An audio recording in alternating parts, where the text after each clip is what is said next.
Hello and welcome back to more Football Manager 2019 with me, Mr. Grand 2, and episode 14 of Monaco. And I'm delighted to show you, first of all, that we have actually won a match in the Champions League, only the second time in the save, and we are not bottom. Halfway through the group stage, we are not bottom of the group. I know, right? It's crazy.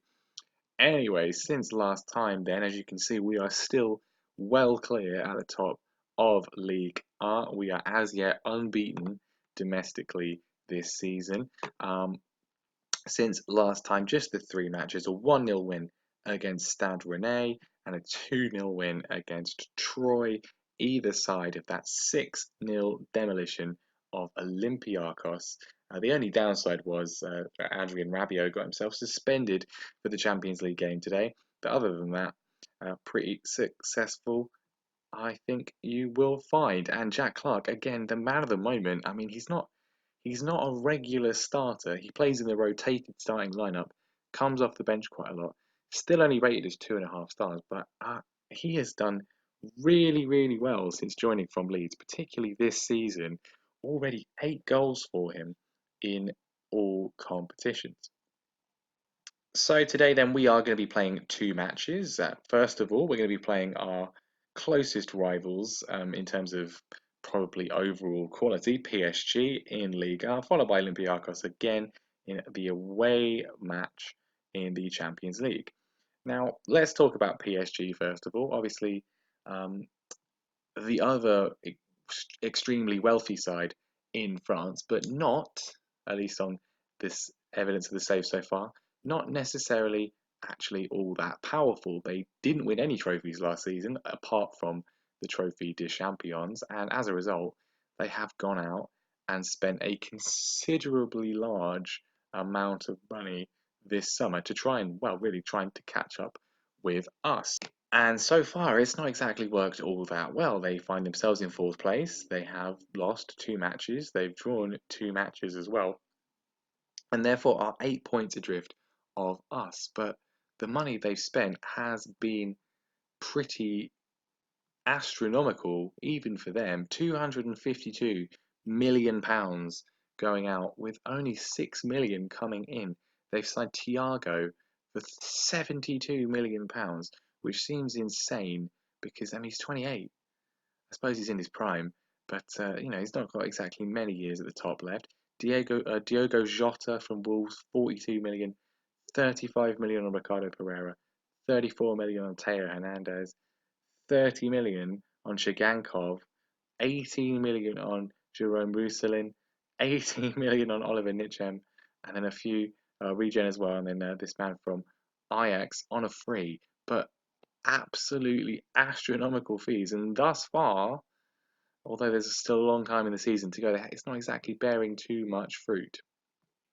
So here is the team that we're hoping is going to be able to do the job against them once again. A few changes due to some injuries. Subasic is going to be in goal for this one because Lafont is out for a couple of weeks. He's going to miss both games today. Mendy, Delict, Glick and Sidibe is going to be our back four. Balde on the left, Skov on the right with Rabiot and Elements in the middle. Maria is going to be an attack in midfield. Golovin's obviously still injured. He's got a long way to go. Bachelia's got a bit of an injury. It hasn't really been playing particularly well either. And Almada had a chance in the last match. He didn't really play especially brilliantly either. So Maria is going to come in there, and Pellegrini, who's recovered from a recent injury, is up front, continuing his excellent form since the start of this season. So some of those new signings on display today: Pereira, Roussillin, Thiago in defensive midfield. Nichem's playing as well, but not many of the other ones. I mean, they spent, was it nearly like 70, 80 million on Jota and Hernandez combined, and they're on the bench. So that was definitely sensible investment there. Let's go out, prove a point that even though we've got a billionaire owner as well, we are still a much better and more sensible run club. I'll throw in on the right from Sidibe, cleared by Cavani, who's back there, but Scott flashes a shot in just wide of the post. Areola Probably would have covered it anyway, but a good early chance for us. Skulls on a free kick though, and this time goes just over for all us so far. Sidibe with a throw in to Maria. It's found Pellegrini, who's very deep back into our own half. But Rabiot with an excellent ball across to Keita Balde, who's unmarked. Can he square it to anybody? No, he can't. And PSG get it away. And PSG are breaking. Delict with a tackle on Cavani there, but has not found it. And Cavani's through. It slipped into Neymar, and Neymar scores. It looks like it's going to give him offside, and indeed it has.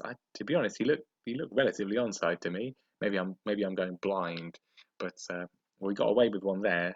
That was well, Delict with a free kick from deep. So many highlights that are just starting from set pieces, especially for us. Definitely one of our strengths. It's come out to Skov, who squares it across, and Keita Balde slots home his sixth goal of the season. Finally, one of our set piece routines bears fruit. Yelemans cross to Sidibe. Maria finds Skov, who slides forward, and it's a jumping volley of a strike from Keita Balde. Very acrobatic finish. And we have got the lead. Oh, Glick starts off another move, and we are at home in this game, of course. Hopefully, a packed house in the Principality. I mean, attendances have been slightly up on last season. We did get very slightly more season tickets sold, but Neymar on the move here, but we've managed to win it back, and it looks like the highlight's going to go back into our favour, although Skov has been robbed immediately after getting it back. Delict tries to win it, got himself a bit of a knock there. Cavani with an excellent chance, but he puts it well wide, and we've kind of got away with it again there. But we do have the lead, and looks like we're going to have the lead going into half time. Possible late pressure from us. Mendy's won it back. Found Pellegrini. Come out to Skov, and Robert Skov, as he so often does, proves that despite the fact that his coach report says he doesn't like big games, he actually doesn't mind them at all. Pellegrini getting the ball forward, switching it across to Skov, and a brilliant first time finish on his right foot. I mean, he's naturally left footed, but on his right foot there, slamming it home. And we are well in the advantage here against PSG. Well in the advantage? That's not really a saying, is it? We have the advantage. I'm really pleased with how things are going. Keep it up. Oh, Maria's got it here, and we're working it around again. We do look very ominous every time we go forwards. We are somewhat susceptible on the counter attack. Balde puts it wide that time, but we are very, very clinical going forwards. Unlike last season, where it was our defence that got us through in so many situations. Well, that is going to be that. I think this is going to be the final highlight. Absolutely nothing else happened in the rest of the second half. A pretty comprehensive victory against, well, our financially closest rivals, our technically closest rivals. And if we have a look at the table, then we can see we are already 11 points clear of PSG. It's still an early days, only November, 12 games played, but a pretty successful start to the season nevertheless. Lyon having a considerably better year than last year as well. And now some Champions League action against Olympiacos away from home in Greece. Win this, and well, I think we should expect to at least get in the Europa League, which is an improvement on last season, isn't it? Subasic is going to keep his place in goal because Lafont is injured. Mendy, Delict, Click, and Sidibe is the back four. We've got Balde and Lopez on the wings. Skov's going to have to play an attack in midfield because, well, Bisheli is not fit. Obviously, Golovan's injured, and Tielemans and Maria aren't registered for European competition. Thanks so much, UEFA. Tielemans is going to be in the middle alongside Tonali. Rabiot is suspended for this one. And Rongier, he's on the bench, but I just don't think he's as good as the other two. Tielemans can play on the left pretty easily. Pellegrini is going to be up front. Well, early chance for Olympiacos from the kickoff. I thought they were about to score there. We managed to get away with it. I mean, a win today would pretty much guarantee us finishing at least third in the group, which is progress. I'd be happy to go into the Europa League. If we can't make it into the Champions League knockout rounds, I just don't want to exit Europe altogether. Really, that would be nice. Well, the home game was 6-0. Obviously, I didn't record that one. This one though is thrilling. 0-0, 36 minutes gone. I mean, I really do pick them very well, don't I? Really do. At least The Trophy de Champions was exciting, wasn't it? That was good. Anyway, we are on the attack now. Tonali's found Sidibe.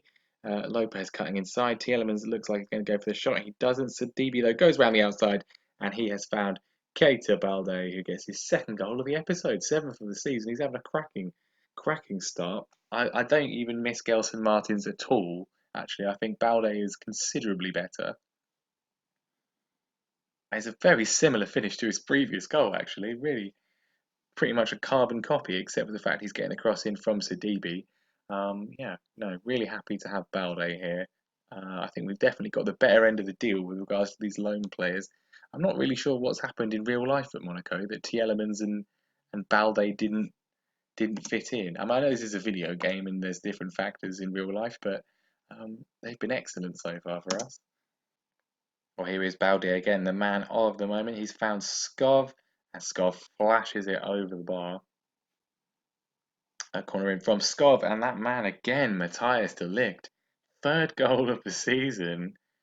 He's more prolific than some of our strikers. I mean, he's scored more goals. I mean, he's scored 13 goals so far compared to, I mean, some of. Well, it looks like we're heading for a pretty routine win. Pellegri's not really done much, so we'll bring on Falcao, see if he can get us another goal. I mean, this would bring us to 7 points, level on points with Inter Milan. We've got to play Milan and Barcelona once more. I mean, winning one of those, that we would look pretty good at getting into the knockout stages, actually. There's a little part of me that would kind of like to finish third because I think we'd have a better chance of winning the Europa League than we would of winning the Champions League. Um, but I mean, I think from a financial perspective, we need to get through to the Champions League knockout round. I mean, this match isn't completely over yet. It looks like Olympiacos coming forward. No, they aren't. They've been cut out, and we are potentially going to bag ourselves the third. No, Ronnie Lopez just like hits the ball pretty much wide of a post. That's by a pretty wide margin there.